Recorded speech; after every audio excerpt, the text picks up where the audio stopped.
Another week, another 2 episodes of Star Trek to cover on the Positively Trek podcast. I'm Dan Gunther. With me, of course, is Bruce Gibson. Bruce, are you ready for another double-sized helping of Star Trek this week? Oh, absolutely. Come on, just bring it on. I'm ready. Excellent. Yeah, so we're in the middle of this 3-week period here where we get Star Trek Discovery and Star Trek Picard. We're doubly blessed or spoiled or overwhelmed as Star Trek fans, depending on your perspective. And we're going to talk about both of those episodes. We have Discovery's Species 10C, the second last episode of Season 4, and Picard's second episode of Season 2, Penance, to discuss. But first, we do have some news to talk about. And this week saw, finally, we've been waiting for this, it feels like for so long, we have the Star Trek Strange New Worlds first teaser trailer. Let's have a listen.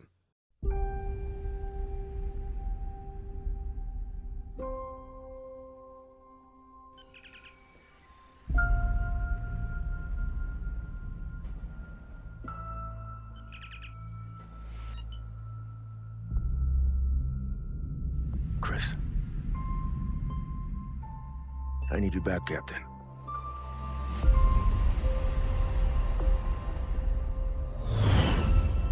No matter how many stars there are in the sky, no matter how many galaxies swirl beyond our own, no matter what the mathematical probabilities or the number of times we say, we are not alone in the universe.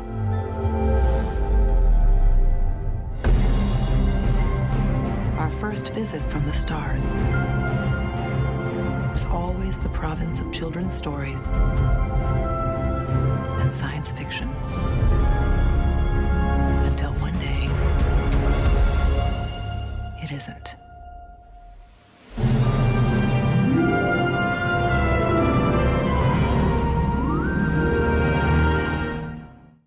So, Bruce, did you get a chance to check out the trailer as soon as it dropped? Were you as eager as I was to watch this? I wasn't aware that the trailer was dropping. That morning, I saw the Star Wars Obi-Wan Kenobi trailer, and I was thrilled to watch that.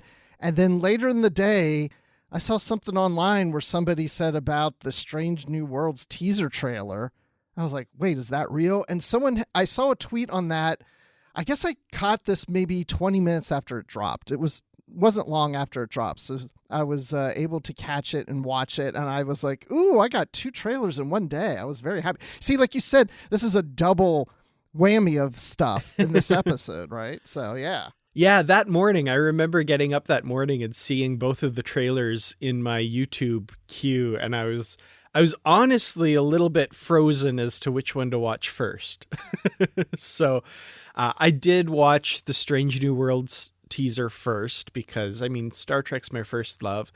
And then I watched the Obi-Wan Kenobi trailer. You know, it's interesting. So this trailer for Strange New Worlds, the first glimpse we get of Pike is a very bearded Pike. So I actually had kind of Obi-Wan vibes from him already watching this teaser. Now that you mention it, we've had a bearded Spock. Now we have a bearded Pike. And we'll have a bearded number 1 at some point, I'm sure. Like, we have to have everybody bearded in this series.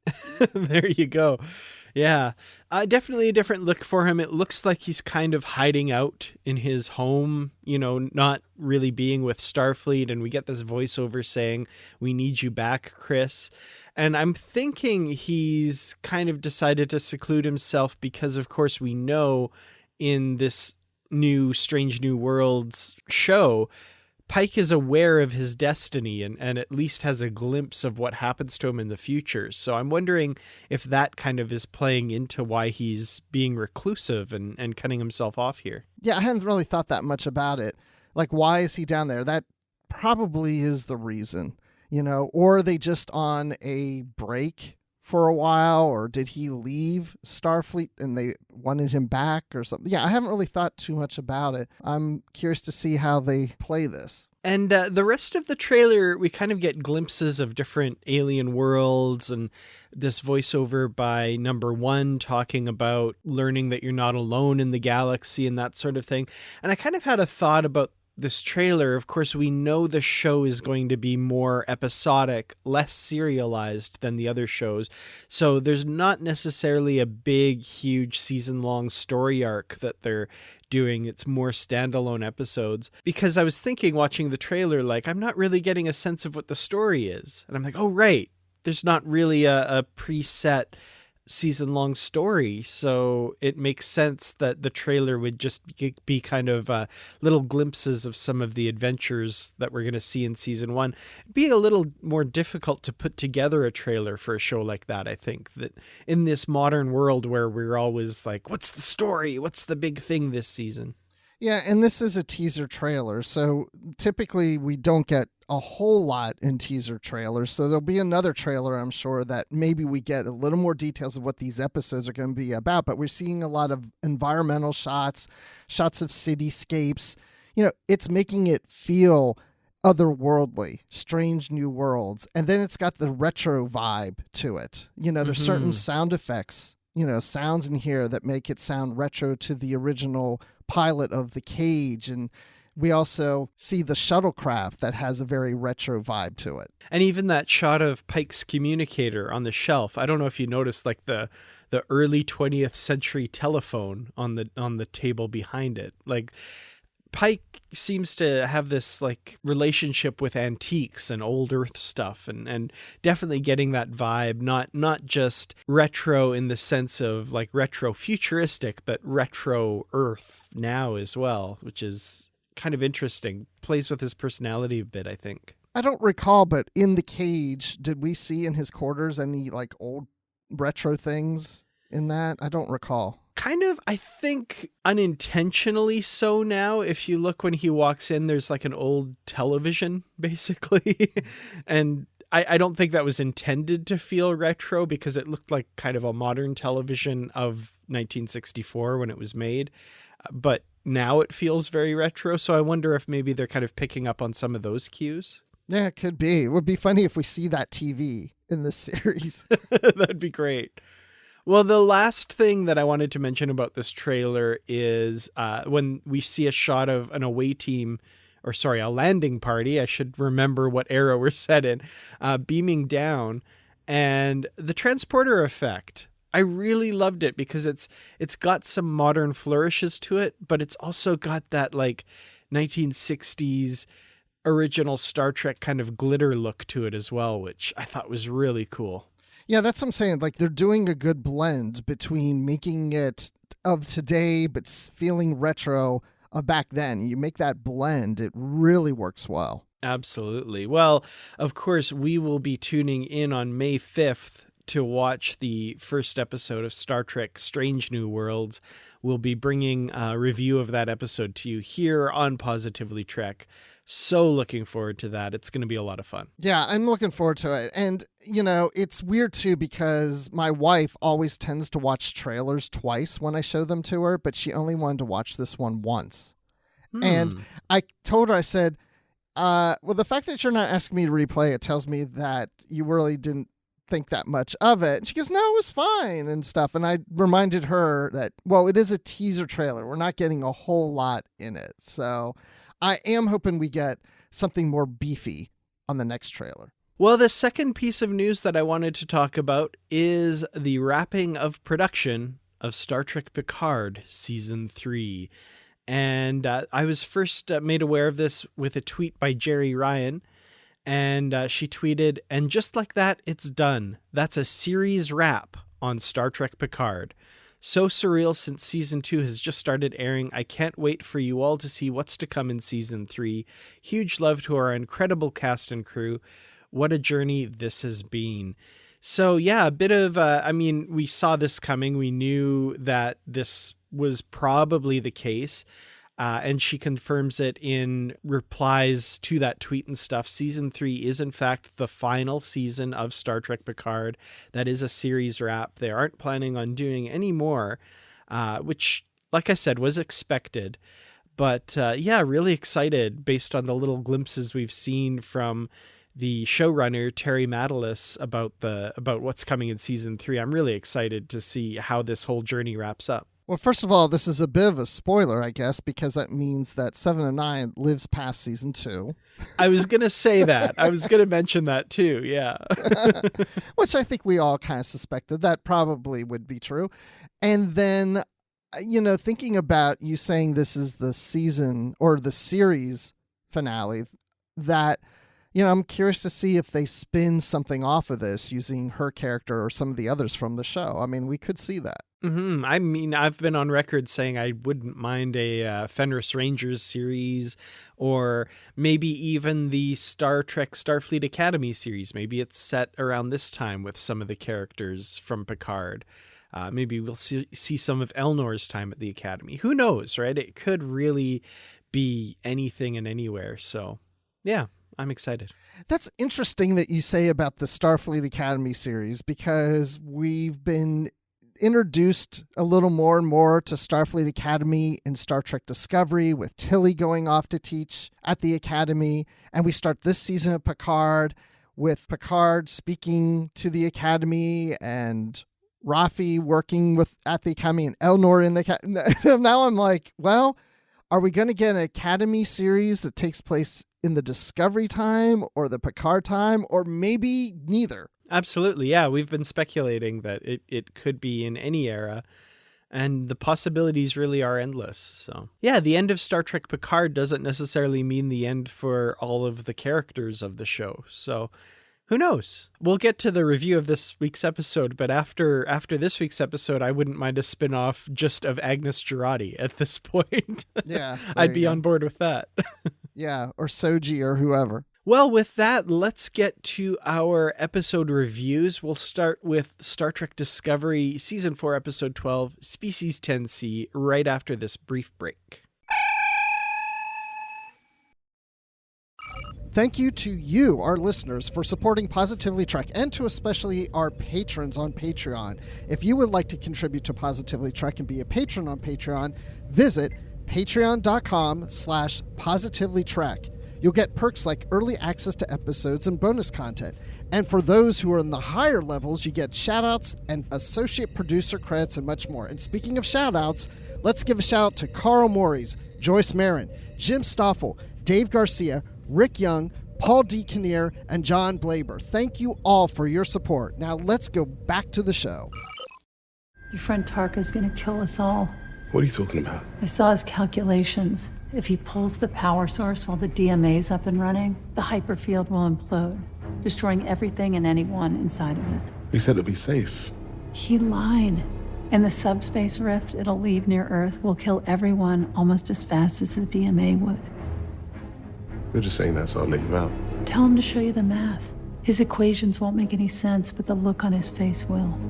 Species 10C. We finally get to meet the reclusive, mysterious species behind the DMA, or at least that was the assumption when we saw the title for this episode, and indeed it does seem to come to pass. So, yeah, Species 10C, we're at the penultimate episode of Season 4. We're coming towards the end here, and definitely with this episode it feels like things are picking up and things are kind of steamrolling ahead towards a conclusion to this season. So Bruce, did you watch Picard or Discovery first this week? I watched Discovery first and Picard second, and I'll do that next week too. Nice. I wish I had that option, but again, just the way I watch it on Crave, Picard comes out on Thursday and Discovery doesn't come out until Friday evening. So I did watch Picard first, but I did want to talk about Discovery first because, like I said, we're coming towards the end of that storyline here. So we're headed towards the hyperfield. Discovery is en route with Book's ship clinging to the underside, unbeknownst to anyone aboard, except for Reno, who's of course been taken prisoner and is aboard Book's ship now. And I got to say, I was really looking forward to this, to seeing Reno in action aboard Book's ship and what she kind of brings to that whole situation. And I'm going to be honest, I think there's a lot that I love about this episode, first of all. But Jet Reno, I think, is just one of the best parts of the series in general. And in this episode, I just loved her. Yeah, because her character's so great. She's just so very dry and very opinionated and states the facts. And she's always got these little one-liners that are very humorous. And just to see her there on Bookship and just watching Tarka and just, observing and calling Book over and saying, hey, he's playing you. Get a grip, dude. So many ways like that. And he's going to kill all of us. And just the way she does it, it's not over dramatic, right? He's going to kill all of us. We got to do something. It's just like, dude, get a grip on things. I just love her personality. Yeah, me too. And Black Licorice, not just an affectation, it actually has some engineering use here. So that was fun, seeing her kind of MacGyver her way out of it a little bit too. Yeah. That's kind of cool. And we'll see that pay off, I'm sure, in the next episode. So meanwhile, we've got Discovery trying to make contact with Species 10C, and they've learned a lot from the various pheromones, the various hydrocarbon compounds that they got in the previous episode. And they use the dots to kind of spray the edge of the hyperfield with the one that they've identified relates to peacefulness, to kind of send the message, we come in peace. So I'm already enjoying at this point the idea of like trying to communicate with something so alien, and this kind of little knock at the door just to see what happens. And it pays off. They, in a kind of scary way, get pulled into the hyperfield here. I was kind of reminded of like the kawoosh from the Stargate wormhole opening as it went out and grabbed the dots and then grabbed Discovery. A little terrifying, but, got them inside.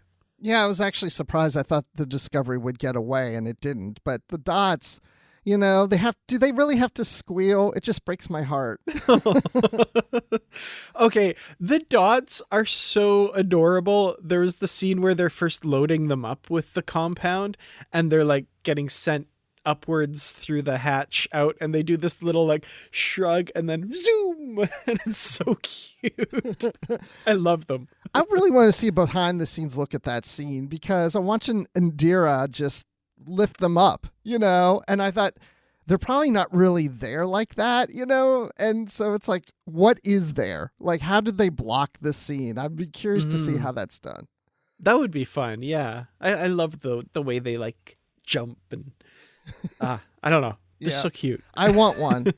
I was just going to say, I want one too. Absolutely. So they get pulled into the hyperfield, like I said, and they're kind of encased in this orb.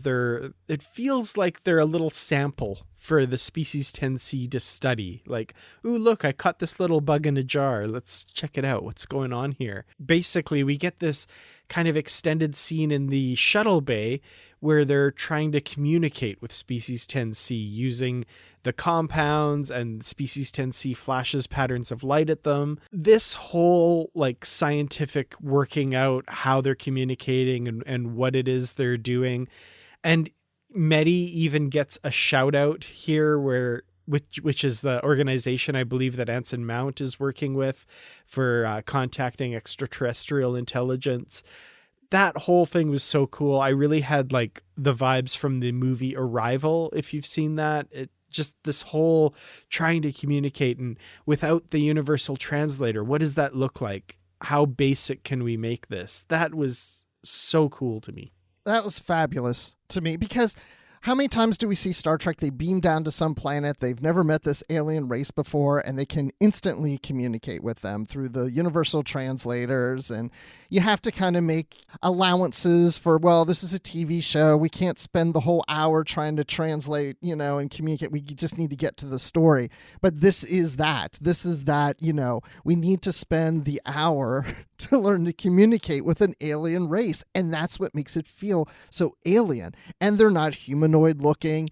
It really did have, like you said, the vibe of Arrival. It also gave me vibes of Close Encounters of the Third Kind. Because, in that movie, they're using musical tones, and in this, we're using some math and things, and typing it out. I just found this whole thing really enticing to me, because this is the kind of Star Trek I think I've always wanted is something like this. I don't want it to be easy to just communicate with an alien race. It has to be figured out. And I really appreciated that. Yeah. There's so much about this that works so well. The kind of slow figuring it out with Dr. Hirai and that kind of thing. But then also realizing they need some different perspectives. So let's get some of the bridge crew down here to kind of work the problem and think it through and stuff.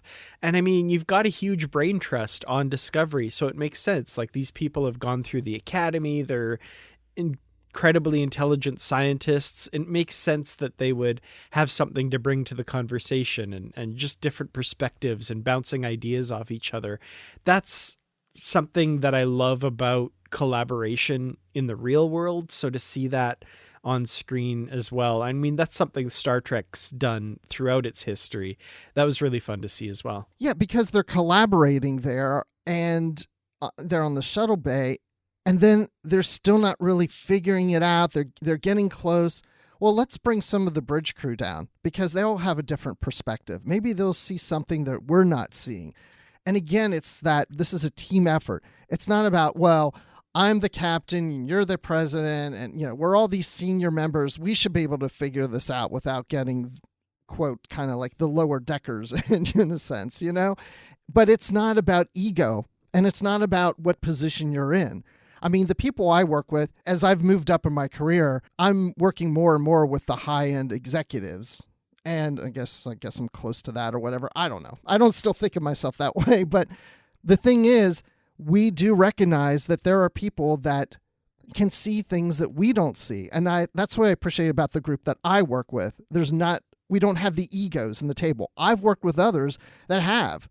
That we should be able to figure this out. Well, yeah, you should be able to, but if you can't, there's no harm in asking somebody else, even if they're at a lower level than you are, because they have a different experience. So I really love that. Yeah, it really seems like there are two types of upper management or executive people. And, the one is someone who will do that, who will surround themselves with people who are smarter than them. And I mean, maybe not necessarily, but like that's kind of the idea, right? Surround yourself with people who are intelligent, who can help you meet the goals that you're looking to meet. And then there's the other type of manager that feels threatened by people like that. So they want to make sure everyone else is not at the level they are so that they can always be the one at the top. And I feel like that's not a recipe for success. And Star Trek really lays out the template here that, surround yourself with people who bring something different to the table, who are intelligent, who are just as smart, if not smarter than you in various areas, and you'll work together to meet your goals. I love that. And I think Star Trek has always been good with that. We can go back to the original series and Kirk is asking the other bridge officers and others, what do you think? And what's your opinion? Or this is kind of more your expertise. And we've seen that throughout the different series. It was just very interesting to see how there's a group of people there trying to work it out and then say, you know what? Let's call some other people from another part of the ship to come down here and help us figure it out too. You don't really see it that way. It's usually they're working within the characters that are in the scene. Well, let's talk a little bit about the characters who are there too, because there's some interesting things going on. Dr. Hirai, I've mentioned. I really like this character. We even get him munching on a snack in the middle of a scene. Did you notice he's the only one with a plate of food? Yep. That's his thing. He's just always munching.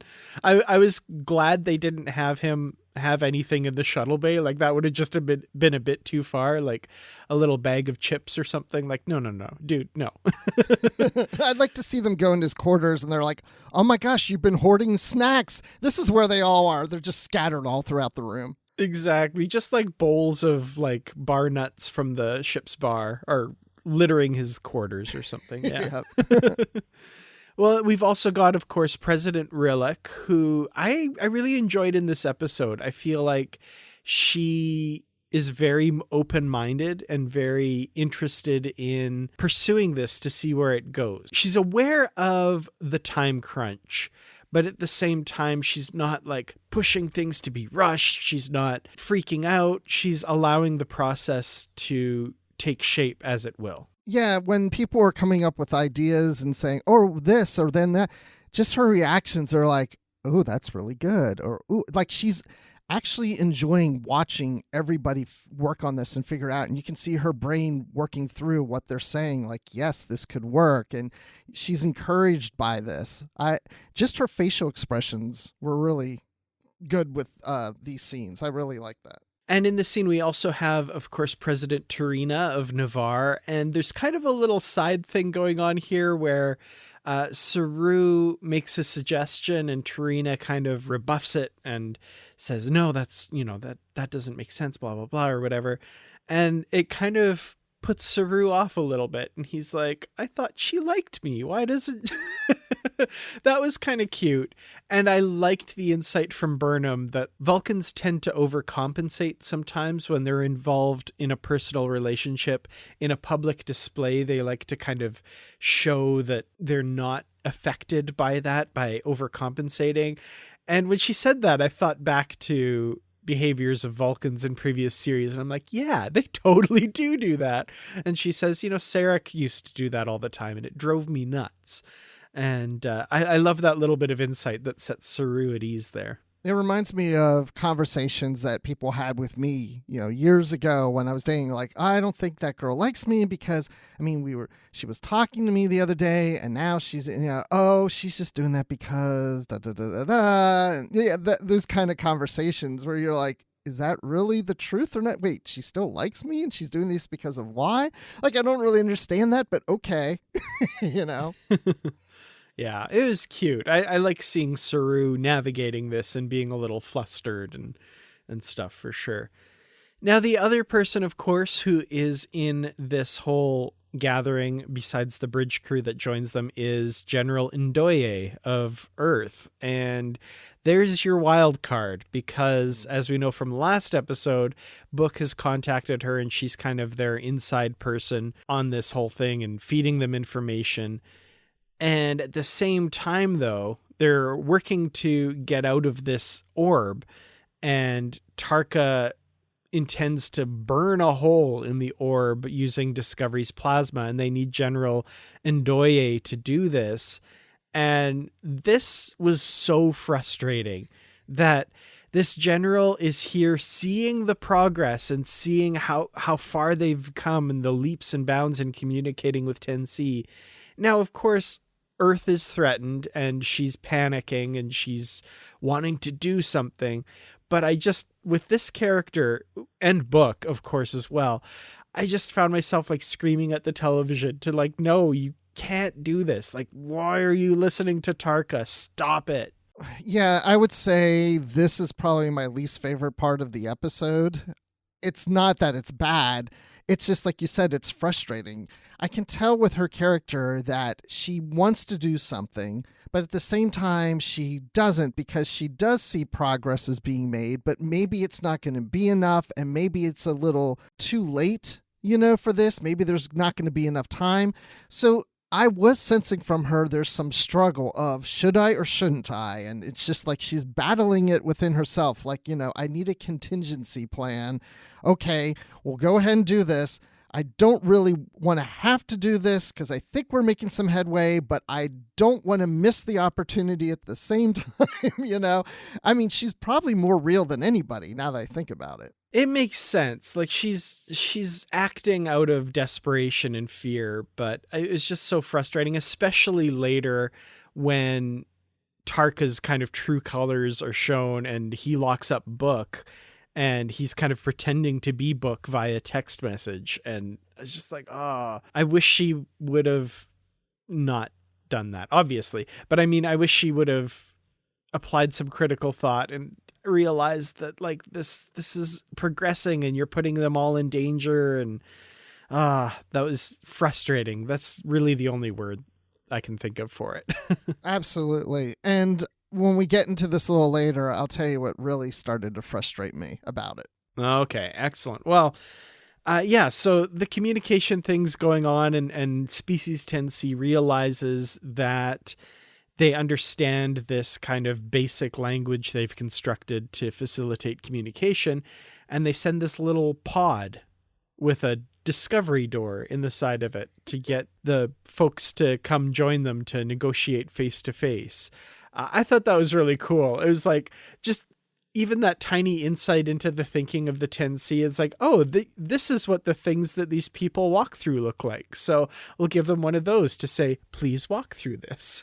Yeah, because when I first saw that, I was like, well, those look like discovery doors. That doesn't feel very alien. Oh, wait. They're making it that way. They're inviting them in. They're trying to make it familiar to them. Duh. Yeah, that totally makes sense. And even, I'm kind of jumping ahead a little, but even when they go into the pod, it looks like they're in, a discovery room of some type. It was really cool. Yeah, well, they recreate the bridge for them because it looks like the turbo lift inside the pod, basically. And then they walk out and it's the bridge. Now, my brain went in a completely different direction here because I was like, duplicate discovery, Calypso. And I was like, oh, wait, no. Okay. No. Oh, wow. I'm just always looking for some little clue as to how Calypso's going to figure into this. But anyway, my brain just like for half a second went somewhere where obviously the episode, like that's not what this is about. I could see that. Yeah, I didn't think that, but yeah, I could definitely see your brain going to that direction. Yeah. Like I'm always looking for something. Come on, people. Let us know what the Calypso thing's about. Anyway, but yeah, so they're negotiating, they're figuring out different terms and stuff. And while this is all going on, we've got some drama unfolding aboard Book's ship because, like you said, Jet Reno kind of flags Book onto the fact that Tarka is going to kill them all because she's caught a glimpse of the equations he's doing. And we can see while Tarka is looking at this, he has this brief look of like, should I do this? Yeah, I've got to do this, right? Like he's got some hesitation or something. And Jet kind of looks at his equations and realizes what he's planning to do, which is when he takes the energy source, it'll collapse the hyperfield, killing everything inside.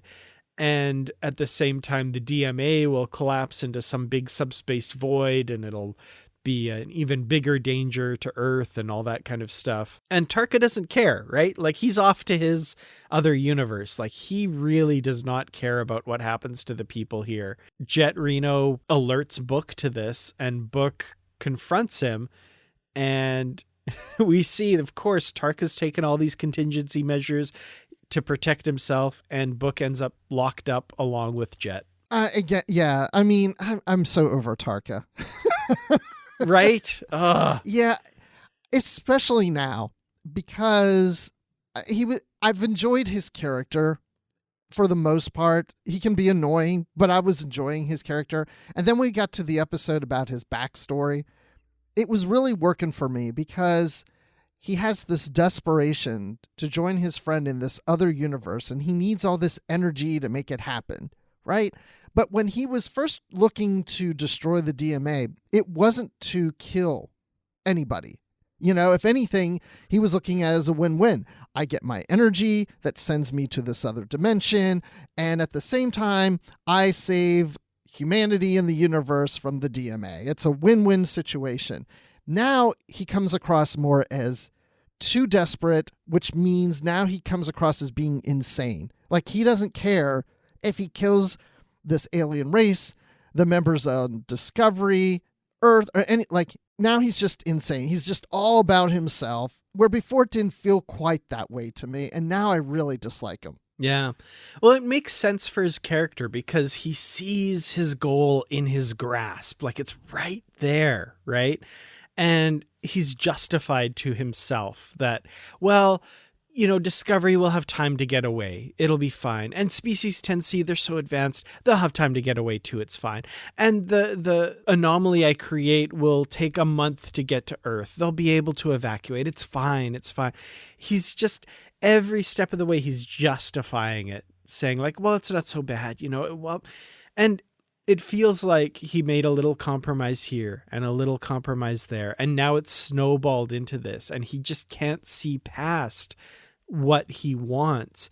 And somebody made a comment online and it makes a lot of sense to me. He's a lot like Dr. Soren, I was just thinking that. Yes. Exactly. He wants to get back to the Nexus.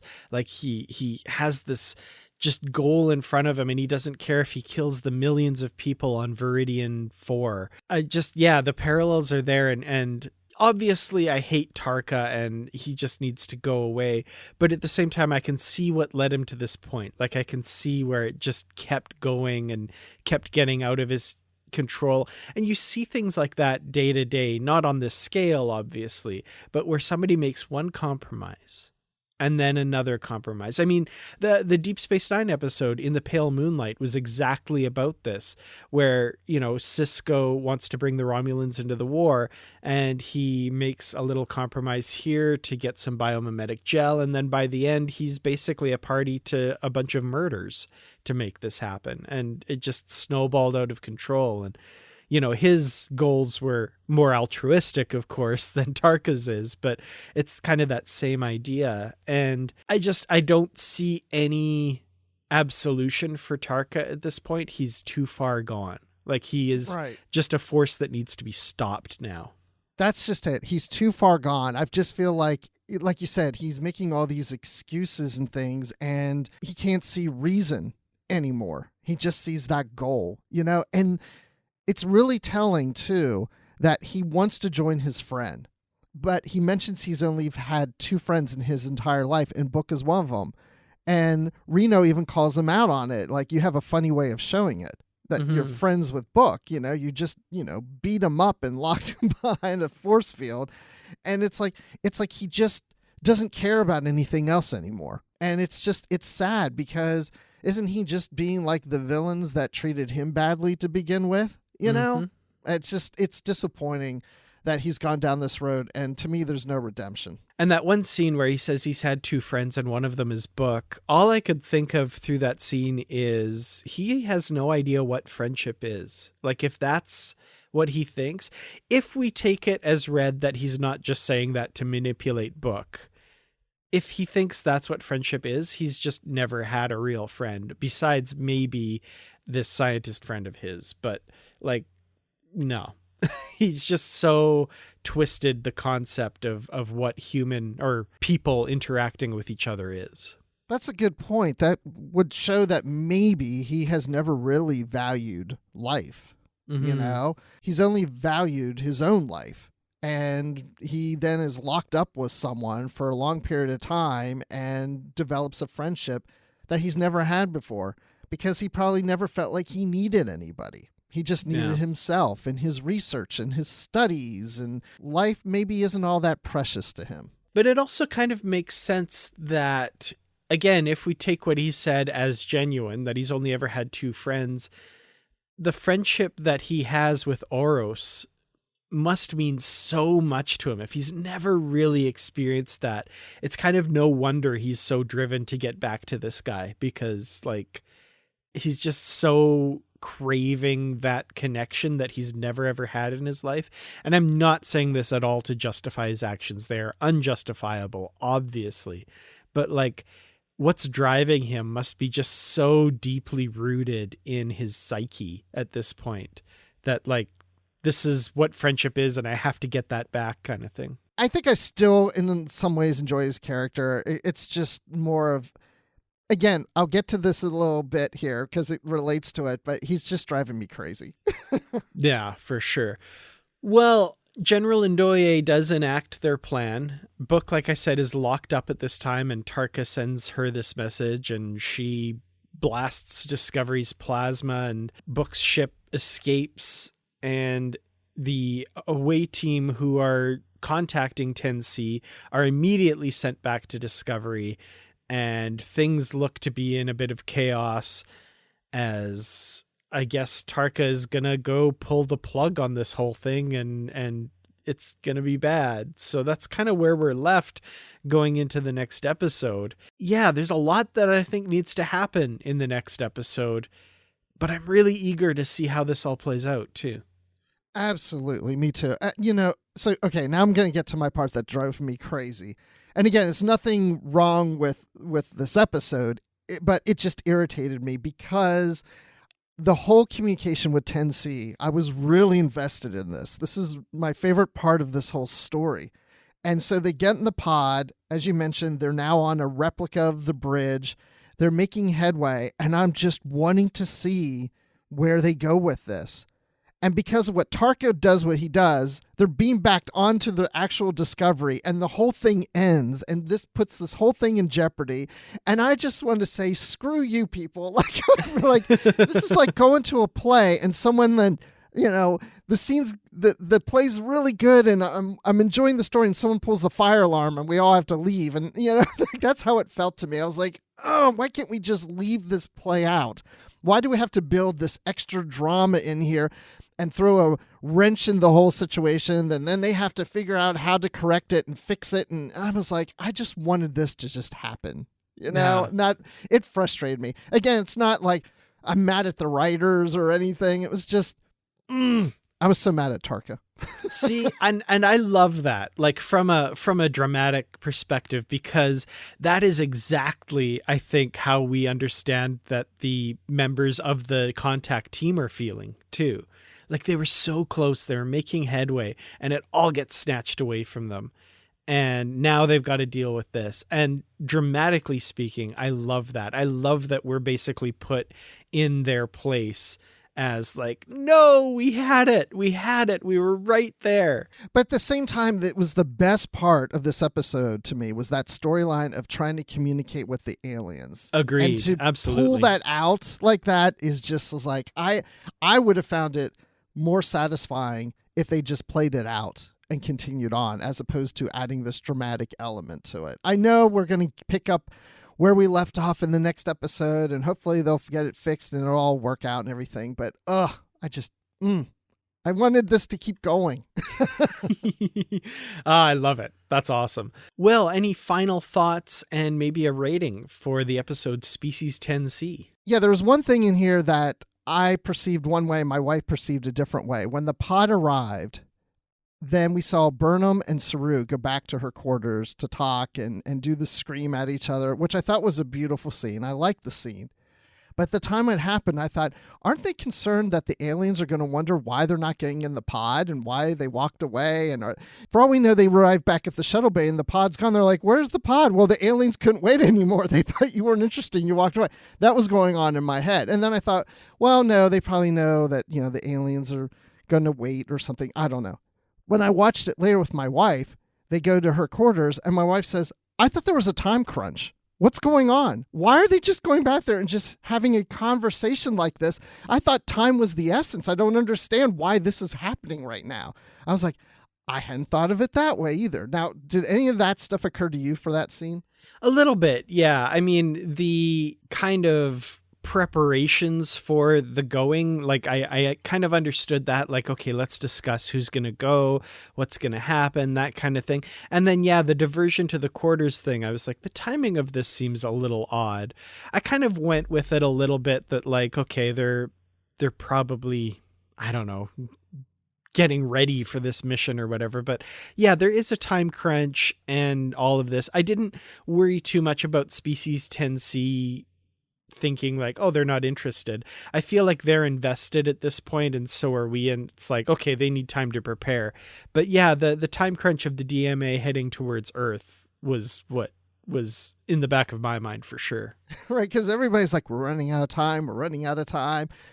Saru, would you join me? Let's just have casual conversation right now, But again, I love the scene. Mm-hmm. Love the scene. So that's one little nitpick there. But overall, this whole episode I loved. I really enjoyed it a lot, even though Tarka annoys me. But the whole Jet Reno scenes with Book and being on the ship there was definitely something that was needed, because I couldn't probably take another episode of just Book and Tarka arguing with each other.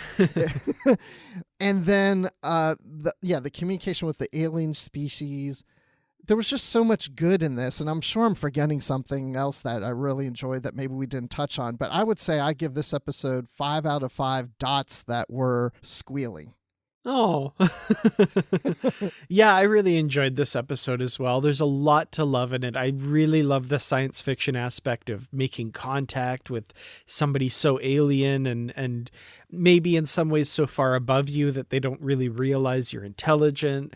There's some really smart stuff going on in this episode, and I really enjoyed. I loved the scene on the fake Discovery Bridge where they're communicating, and they managed to communicate the concept DMA plus us equals terror.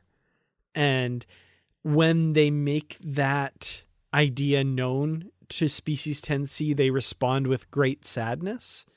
Yes. So it feels like they now understand, or at least they have some inkling, like, or they didn't realize before, and now they're expressing sadness, is how we're supposed to take that. I'm wondering if that's what that was actually communicating, but it feels like that's what they're trying to communicate there. So they've made progress, but with this now, it feels like there's been an attack on them now, and they're probably trying to figure out what to do. And the fact that also they had the isolytic weapon there means they're not differentiating between what the Discovery crew does and what Book and Tarka have done, right? They don't understand that that's two different people. So they're seeing this as one encounter. So that probably bodes pretty badly for future relations. So we'll see how that works out too. But yeah, I love this episode. I'm so eager for next week's to figure out how this all wraps up. So yeah, like you, I have to give this 5 out of 5 really cool shiny beans that they use to transport you over to Species 10C. There you go. I like it. So now let me ask you this. No Tilly. You were hoping last week we'd have Tilly maybe by this point. Oh, man. I mean, if she's not, I don't understand. Either she's in the next episode or they lied to us and I'm hurt. No, I think she's in the next episode. It may just be a simple thing like when they return back to the Federation, they're reunited with Tilly.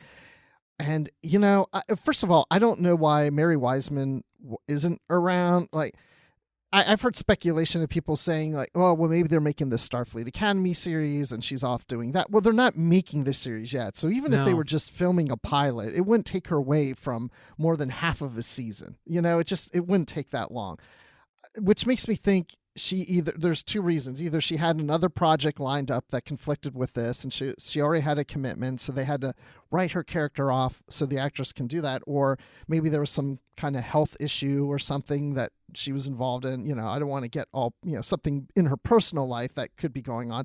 I don't know. And it could be that she wasn't even around for the filming of the last episode, but they filmed it earlier on. It's like when Tig Notaro isn't there for the whole thing. It's like, well, maybe Mary Wiseman, they filmed her last scene weeks ago for the final episode. And so, but yeah, I think we'll see Tilly next week, but I have a feeling we won't see a whole lot of her. Yeah, well, they have a lot to do in the next episode, as we've kind of talked about. And I wonder if we'll get a bit of payoff with what Kovich is up to as well. And maybe Tilly has something to do with that or something too. I don't know. Because he was working on communicating through the galactic barrier or something. So maybe they'll get in touch with Discovery somehow or something. I don't know. So I guess we'll find out in a week or later this week, I guess, when this episode comes out. So, yeah. Yeah. When this episode comes out, we just have to wait a couple days. Yeah. So exciting. I wish we were there now. Me too. Well, that's it for the Discovery episode this week. When we come back after this brief break, we'll talk about Star Trek Picard, Season 2, Episode 2, Penance. I have had enough of your stupid patronizing. And I've had enough of your obstinance, your stubbornness, your insistence on changing in all ways but the one that matters. This is not a lesson. It's a penance. Dang, Q, you scary in this episode. So we're talking about Penance, the second episode of Picard's second season. And let's just jump right into this because I have a lot to talk about with this episode. We start out with picking up right where episode 1 left off with Picard and Q in Picard's vineyard, his chateau there, in this twisted, weird, changed reality. And the first thing I want to say is the first thing I just said a few moments ago, which is Q is scary in this episode. And I was watching this before he even did the one thing that was just made me gasp. But the hairs on the back of my neck were already standing up, going like, Q isn't really saying or being very different than what we've seen him before, but there's something about him that is just getting my hackles up, and like I'm scared of Q in this moment, and I've never been scared of Q before. Maybe the closest was when he sent the Enterprise to meet the Borg in Q Who, but even that wasn't even close to like the threat that I'm getting off of the character this time around. There's something going on with him that we're going to find out later, I'm sure. So this is the same Q, but it's not the same Q because the Q has something going on that he feels like he's needing to intervene with Picard's life on this. So I want to see how those two things are connected. Yeah, definitely. There's just, little indications that something's a little off. And then in this like shocking moment that, like I said, just made me gasp when Q just backhands Picard. And you're like, okay, this is a totally different ball game. Like, what is going on here? That was brutal. Yeah, and then Jean-Luc just lets the blood stay there for a while. I kept wanting to wipe it away, and he finally did. It's symbolic, Bruce. It's symbolic. We've got to see it there. I know, but I kept going like, wipe it away. Like, it's driving me crazy. Yeah. It's like when you have a runny nose. It's like you just don't let it run. You blow your nose. But then, this Q is so different in that respect. There's something very scary about him. There's always something a little scary. I was thinking back to some previous Q episodes and of the other series, and sometimes they started playing more of a joke. They started trying to pull more of the humor out of him sometimes, and you just need to let him be menacing as much as you can. But in a kind of, I think he's better if he is a little scary. And like his line there where he says, "This is not a lesson, it's a penance." It's just like, whew, chilling. And what a way to kick off this episode, which to me is just, after last week's episode, I was like, okay, that was a banger of a beginning of a season. I don't know how they're going to top this. Like, this story's really cool, but this episode just keeps it coming with the things that have me questioning what's going on, what's going to happen. I was really blown away with this episode. I'm going to say that right at the top of the show here. And we get this look at Picard's life in this changed reality. They go into his study and he has a number of skulls on display, and we get introduced to a number of these skulls. And the Deep Space Nine fan in me was in equal parts like excited and horrified. We see the skull of Gul Dukat, which I'm like, okay, that's fitting. Good for him. That's all right. Justice. And then General Martok. And I'm like, no, come on. And, and then Sarek, like, that's brutal as well. And we see a Ferengi skull and there's a Grand Nagus staff next to it. So I'm like, is that Zek or Rom or someone else? What's going on here? This is not okay. No, but it was so chilling. I mean, just to add to what you're saying about the character of Q and how he's playing out this anger, this something deep and dark going on that he's bringing to this role. And then, Jean-Luc, you're in this hell, as Jean-Luc calls it. Why did you bring me to this hell?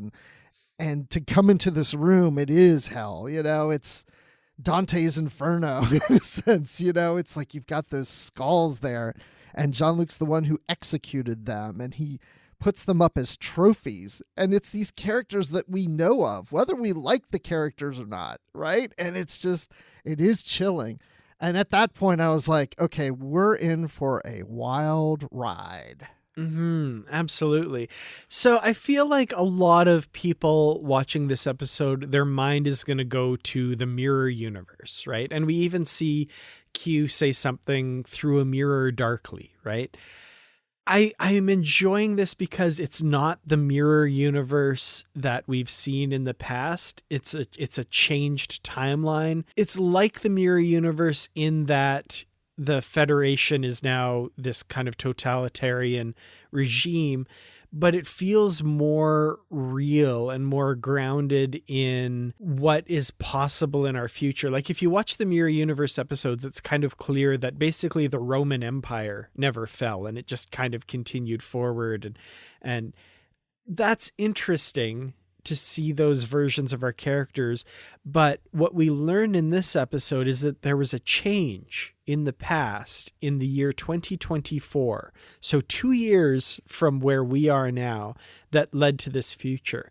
And you can see a society that we give rise to doing these things and becoming this thing, because it's not, this Roman Empire thing. It's a fascist regime. It's what we saw happen in Berlin in the 20s and 30s and that sort of thing. Like it's something that we could absolutely give rise to. And I think to me, that's way more terrifying than the Mirror Universe, that this could potentially be our future, I think, is the implication of what caused this timeline to rise up here, which, like I say, is just terrifying. It is. And I think you're exactly right. Yeah, I think it's saying, I think that the message is going to be, if we don't stop doing what we're doing, this could be our future, right? Mm-hmm. So maybe this timeline is something that really does or had played out, and something changed it to the Star Trek universe we know, as opposed to the opposite way of things. Probably not. But I'm just saying that, it's to say, we look at Star Trek and say, this is the future we hope to have. And I think what Picard, the series, is saying, well, if we're not careful, this is the future we might have, because this is the path we're going in. So we have to course correct. Absolutely.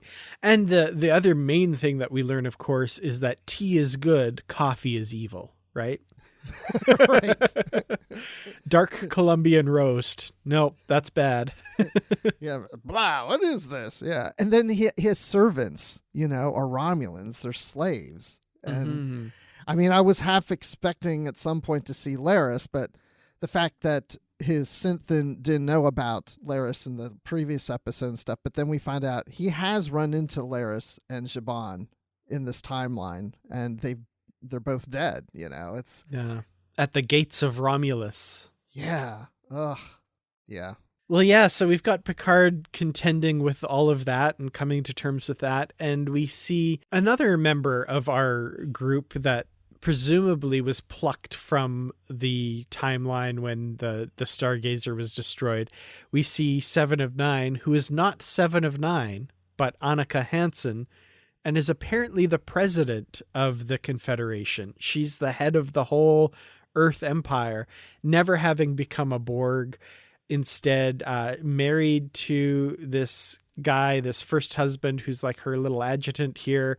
And you'd think, it's kind of on the face of it, you'd think, oh, she's the president, she can like control things and manipulate things, like she'll have a handle on things. But it's almost that, like, because she's so front and center and so focused on, she has to be even more careful than Picard at this point, because any little weirdness is immediately kind of realized by the people around her. So she's kind of got a tougher assignment here. She does. And who would have thought that someone who was a Borg in one timeline would be the president of the Confederation in this timeline? And her husband, if I get this right, Isa Briones' dad plays her husband in this. Yeah, that was interesting. And it took me a little while to realize, where have I seen this guy before? And that's pretty cool. Yeah, and I thought he did a great job too. But her going into her office and calling Rios and trying to figure out are you with me here too? Are you from my timeline? And he just does that 7. Oh my gosh, yes. That was so good. That was so cleverly played out. Because, we see Rios and he's commanding a ship like his freighter in season 1, but it's part of a little battle group of a bunch of these ships. And they're fighting Vulcans. And we can see Vulcan in the distance being bombed, and it's just like, what is happening here? I had mixed feelings about this, like a lot of Deep Space Nine fans, I'm sure too, where her husband says, do you want an update from the war? I'll get you a comm link from General Sisko. And at that moment, Deep Space Nine fans everywhere went, yay! And 7 of 9 says, no. And Deep Space Nine's fans everywhere went, no! But at the same time, I don't really want to see Sisko in this timeline. I don't want to see evil Sisko. Sisko is good and awesome and wonderful. I don't want to see the horrible General Sisko, because we see Picard, but it's not really the evil Picard. It's Picard from our timeline. He's still good.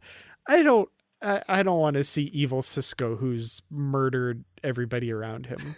Nope. Don't want to see it. Well, if I did see evil Sisko played by Avery Brooks, I would be thrilled about that, regardless. But I see your point. However, you could work this in, because I'm assuming that when we see the Stargazer explode, that those ships all in that realm of the explosion, all those crew members are in this universe aware of themselves from the previous universe. Oh, you think so? Well, because like you mentioned, you said something about basically that Q seemed to handpick these people or whatever, like brought these people over, and it's like Raffi and Elnor were on the Excelsior, yet they're here too. So they weren't on the Stargazer, right? So did Q just randomly pick, or, just pick certain people to come into this timeline? Or was it, I was assuming maybe that anybody who was in that explosion is self-aware in this timeline. So what I'm getting at is, could you have a Sisko serving on one of those starships and reveals himself as General Sisko, but he's aware of himself from the previous universe? It's possible. There's a line by Q here that makes me think he just specifically grabbed these people, because when he's trying to get Picard to play along with whatever this is, he says, I've brought you help as well. You're not alone. And Picard's like, nope, get out of here. And I think he's referring to, he brought along Picard's pals, basically. And I feel like that's all that he brought. I don't think everybody in that fleet came with them. Oh, I would just love to think that the whole fleet's there. Because I was thinking, if the whole fleet's there, we could see like a Captain Geordi show up. That would be cool. Something like that. And you may be right. Like, I'm just speculating. Like, I have no idea. But yeah, you may be right. I don't know. Well, maybe that will be answered, or maybe it won't. We'll see. For sure.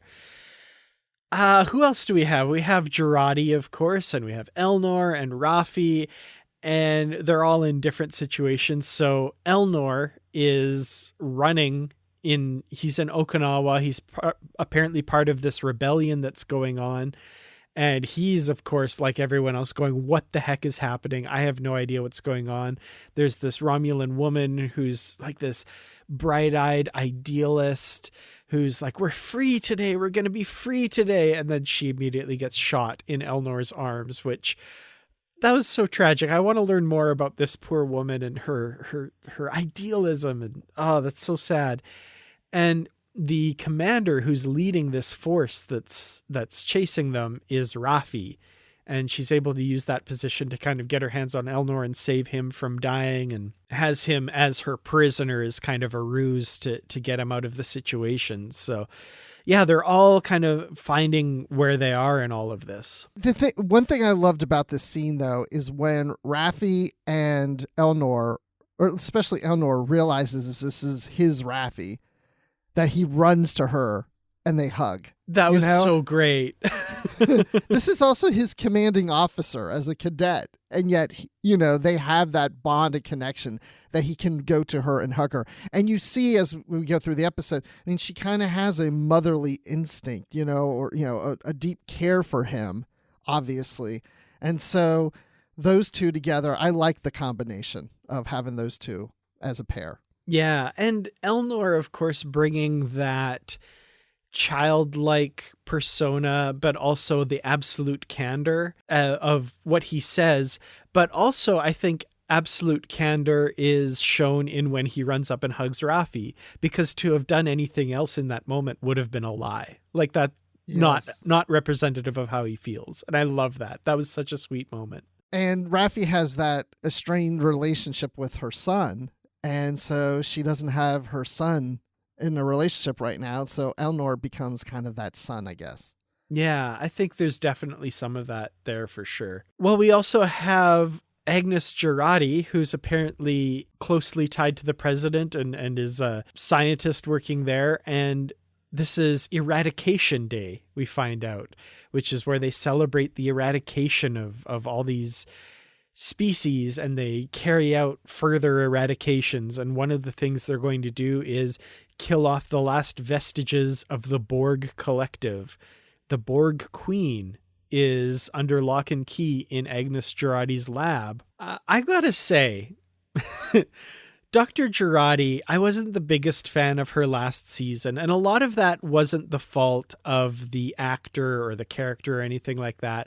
But, you know, she spends half the season under the spell of a Vulcan mind meld and murders someone and all of this stuff. So we didn't get a huge chance to see the real Agnes. I've got to say, in this episode, I love Girardi so much.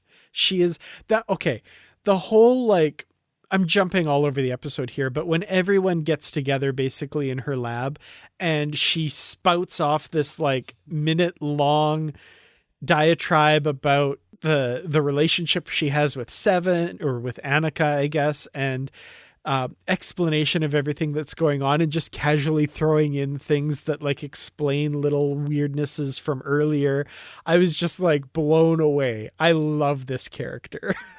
No, I'm with you on that for sure. I mean, it wasn't that I didn't like Girardi, but this was the episode where I really loved Girardi. You know, it was like she was so good in this, and she has her little Spot 73 or whatever that she created. And, played by Patton Oswalt. Like, how crazy is that? yeah. I mean, there's just so much about her. It was like really the fish out of water, right? More than anybody else in these situations.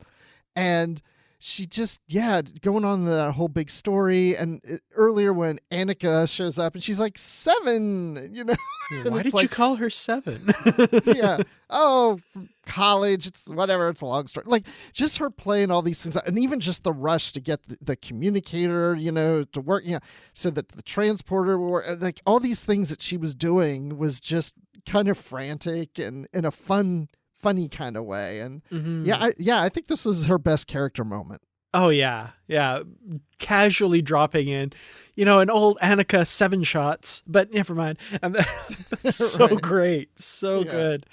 The one moment where I just really actually felt for the character of Girardi was we find out the Borg Queen has this ability to kind of see across different timelines and see different versions of events. And she says time is broken, and she realizes that things have gone all wonky. She looks at Annika, for example, President Hansen, and says, you were Borg, but you're not Borg. Like she sees the different versions. And she looks at Girardi and basically says something along the lines of, oh, you're out of sorts and uncomfortable no matter what universe you're in. Like you're always the odd one out no matter what. That's like sad when you find that out about Girardi, that as awkward as she's acting here, that's exactly as awkward as she feels and acts even in her own normal timeline.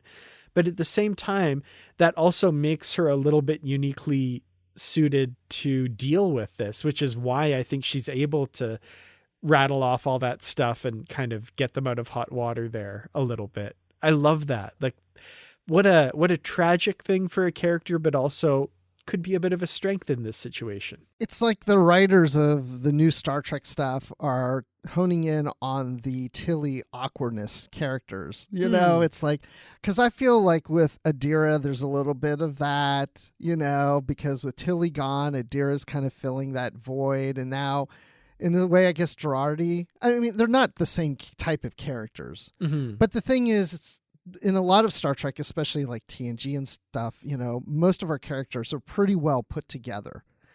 But in reality, a lot of us have a lot of insecurities and awkwardness. It would only make sense that we see characters in that same type of situation. Yeah, for sure. But like I said, here it may be a bit of a strength. Like she's used to feeling like this already, so she's going to be quicker to think on her feet, I think, than some of the others to get them out of situations and stuff. She's a fragile little teacup. Exactly. Well, we've got this event that's going to happen for Eradication Day, which is General Picard is going to execute the Borg Queen on stage in front of everyone, and they're unable to escape before they have to go do this. So it's going to make things a little awkward, right? They're on stage and Seven is in the position of the president. Picard's there and they want to rescue the Borg Queen, that's a whole crazy thing in and of itself, but we'll get there. That scene was interesting where they're like playing for time and trying to stretch it out while Jurati is trying to figure the way around the safeguards and stuff.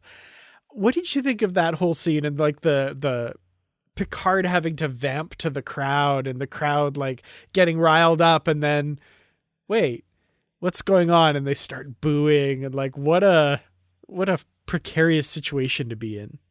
It was a bit awkward. It was like, okay, he's got to drag it out and the crowd's starting to turn against him. I was like, what's he going to do? They're just standing there. He's just pointing the gun. I almost expected Picard to just say, okay, I can't just stand here and just wait. And then I thought maybe he would start to get more dramatic and start making like, but before I shoot the Borg Queen, and like just try to keep riling up the crowd and just playing off and just buying himself time as opposed to just standing there like just with the phaser aimed at the Borg Queen was really awkward. I just thought maybe he'd be able to play that off a little better, but I liked then how he did turn on the security people coming on stage. Yeah.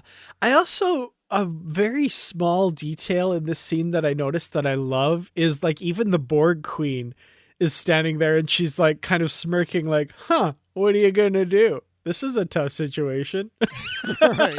I kind of love that. She's the Borg Queen. Okay. Annie Wershing as the Borg Queen definitely is channeling a lot of what we've seen from Alice Krieg and Susanna Thompson, but definitely bringing her own to the Borg Queen a little bit. And the kind of smirking and the little just like kind of knowing looks and stuff, really interesting. I thought that was a lot of fun. Weird to say like the Borg Queen is kind of fun in this, but she's kind of fun. In a way, I wanted to see her be just a little more pissed off than doing that. But at the same time, it's like, yeah, but you know what? I have a feeling the Queen knows that maybe she's cut off from the Borg, but she knows that she has another avenue out. Like she knows how this is going to play out, and she's almost playing them. Well, she's definitely there to see a return of the Borg to their rightful place in the right timeline. And like, that's the deal that Seven makes with her.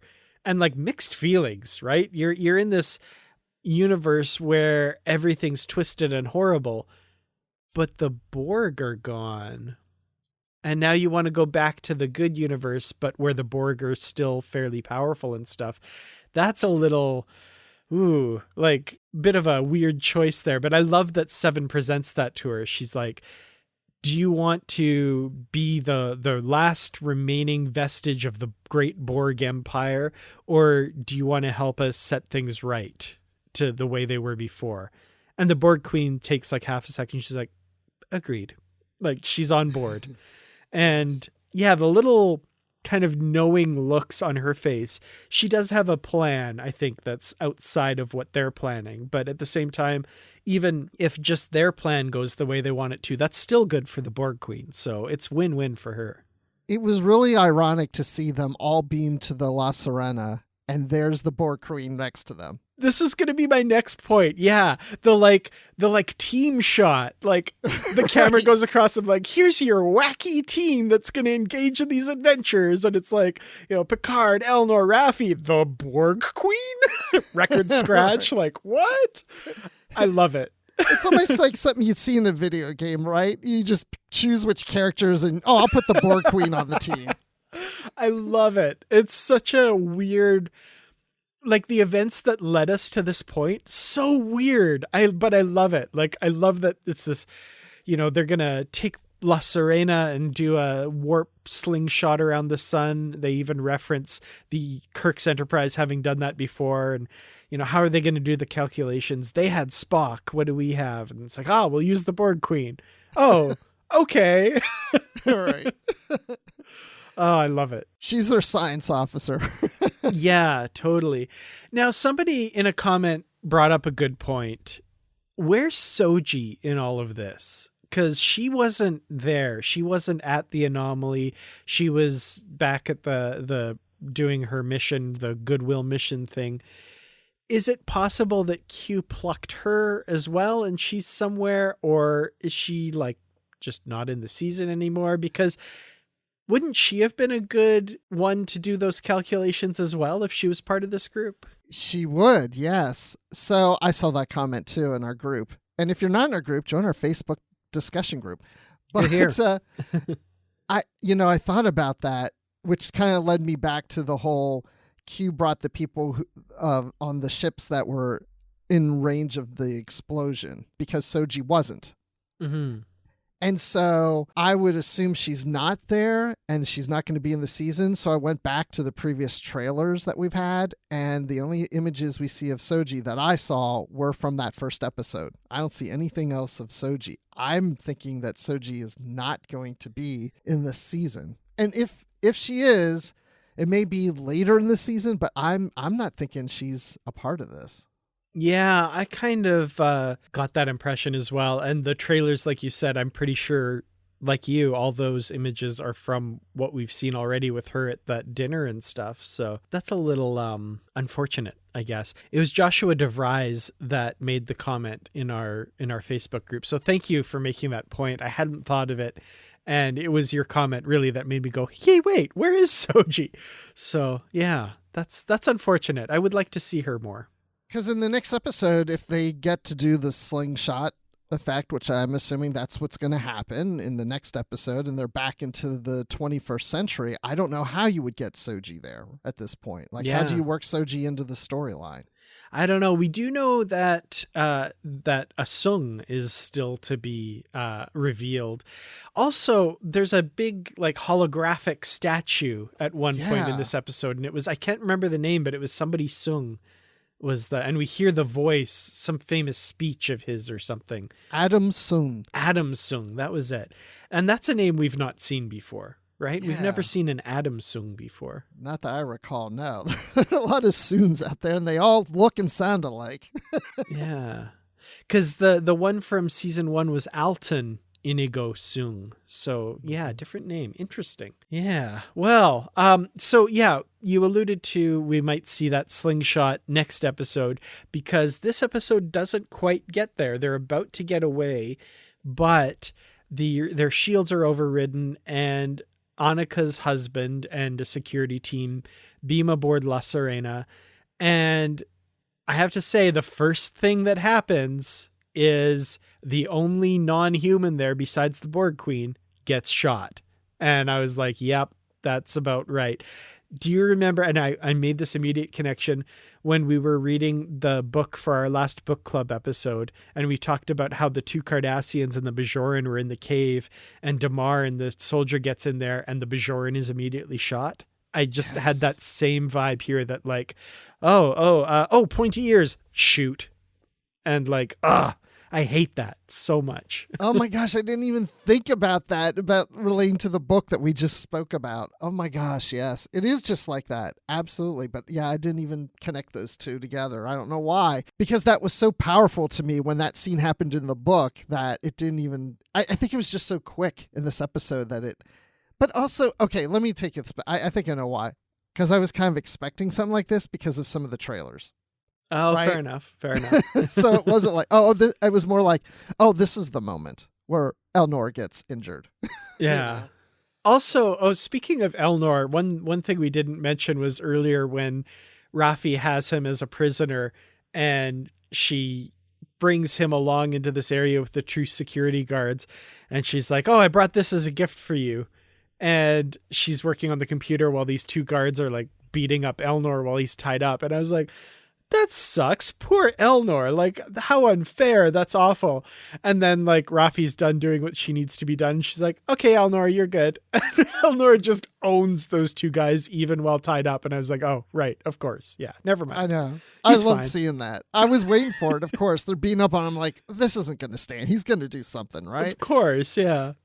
And he did it with his hands cuffed the whole time. Like, I thought maybe they were loose and that he would just like break them up and, you know, have his hands free. But no, he was able to do everything he needed to do with his hands cuffed.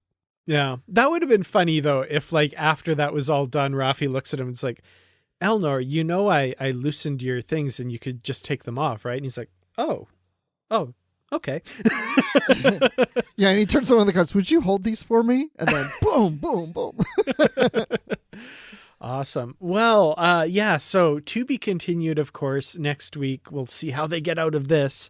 And I'm assuming we'll see time travel shenanigans then. Interestingly, it's kind of taking the same form a little bit that we saw in season 1, where, you know, these first 2 episodes are them kind of getting to where they need to be. And then episode 3 is where they set off on their journey, right? That's kind of how season 1 went. Definitely a different flavor this time around, though.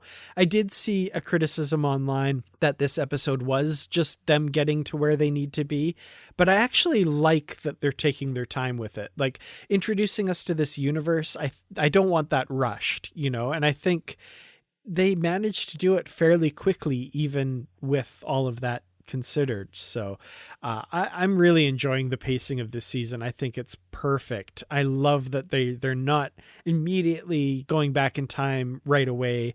We're taking the time to kind of get them to where they need to be and learn more about where they are and what's going on. Yeah, we need that time to just establish what this universe is, get us used to what's happening, and where all the characters are and what situations they're in, and then bridge them all together. So, yeah, you need an episode like this. The only way you'd avoid that is you just have all the characters appear in the same room together at the same time in this universe, and in the first 10 minutes figure out what's going on in this universe, and then they go off and do their thing. And it just wouldn't have made sense for them to all be together. Yeah. I really, really enjoy the way they did it. And yeah. I'm glad that we're not just immediately out of it too, that we still get more of this universe right now. And we're not just immediately back in the 21st century next episode. And let me just ask this too, because I've seen some things online. I haven't really read too much into it, but how do you compare this season so far to the last season? I'm seeing people talk of like, oh, they're like the writers finally listened to us, and oh, this is correcting what went wrong with season 1. Of course, these are the people that didn't care that much for season 1. Yeah. I mean, I'm enjoying it on a number of levels, I think, more than season 1. And I liked season 1. I enjoyed season 1, but I think it was my least enjoyed series of new Trek in season 1, if that makes sense. I don't usually like to compare things like that, but, you know, as far as just week to week, I was enjoying the story, but it wasn't the most exciting part of the Star Trek universe at that time for me. Whereas this season, I think right now it is the most exciting part of the Star Trek universe for me, which is an interesting kind of flip. It's 2 different types of stories. I enjoy them both, but I've got to say I'm on the edge of my seat more so far this season for sure. Yeah. And I guess my quick comparison between the 2 seasons right now is that everyone seemed to have their demons at the very start of the season. And we're not used to that in Star Trek. Mm-hmm. You know, it's like we were talking earlier about characters seem to have their act together and, you know, pretty much well put together kind of people. But we've got Soji on the rocks and Rios on the rocks and Picard's kind of given up on things, and everybody's kind of in a negative place. And now we're finding them at the start of this season in a positive place. Yeah. You know? And so I think that has something to do with it. But I think once this whole series ends between the 3 seasons, It'd be interesting to watch as a whole and see how these characters went from the bottom up, you know, if it will have that feel of these are good people that start off at rock bottom at the series and look to where they got to today by the end. Yeah, for sure. I'm really curious to see where everything goes and to track those character arcs, like you say. That's kind of cool. Like, that was one thing, seeing Rios in the command chair of the Stargazer in episode 1 this season. I was so happy for the character because he was in such a dark place in season 1. And now it feels like, oh, we're seeing the real Rios. Like, this was him when he was in Starfleet, and he's back where he belongs now. I really appreciated that. So, you know, some people may, in a way, kind of dismiss it as, oh, they just took everybody's criticisms and just fixed everything. But I feel like a lot of the things where the characters are this season make sense based on what they went through and what the demons they exorcised in season 1, if that makes sense. Yes, exactly. And so therefore, I remember when we're talking about season 1, we're saying this is a different Star Trek because it's not really about Starfleet. It's not really involving Starfleet. Nobody here is part of Starfleet. And now they're part of Starfleet, whether directly or somewhat indirectly. But, you know, that's the thing. It's not going to play out that way for the rest of the season. They're not necessarily Starfleet officers in uniforms on a mission. They're on their own personal missions. Yeah, for sure. And again, like, that's one thing that I loved about season 1 is that it was so different in that way. And I love that, you know, even though we started more traditionally in season 2, it feels like it's still going to be this ragtag crew doing this adventure outside of the normal confines of Starfleet, which I have to say is the same as how I felt with Kirk and his crew in Star Trek IV, The Voyage Home. You know, like, I love that being separate from Starfleet. They're going to be in civilian clothes. I don't know. It's going to be a lot of fun, I think. Yeah, I think we're going to see some echoes to that movie in this for sure. I'm pretty sure, yeah. So any final thoughts and a rating for Penance? So watching this episode, I was really enjoying it. I loved the first episode too.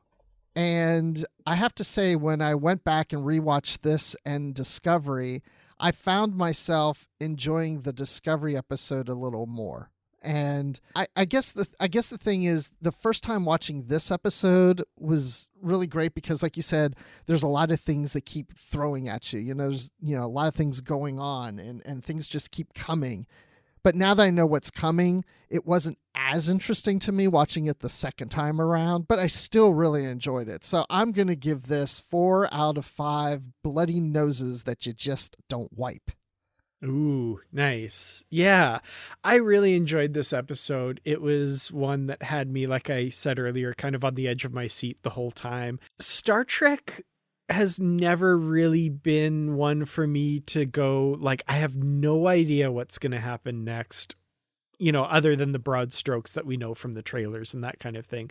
But this episode threw so many curveballs at me. Like, you can do the usual, like, oh, we know from the trailer that there's going to be a changed reality and that Q's involved and blah, blah, blah.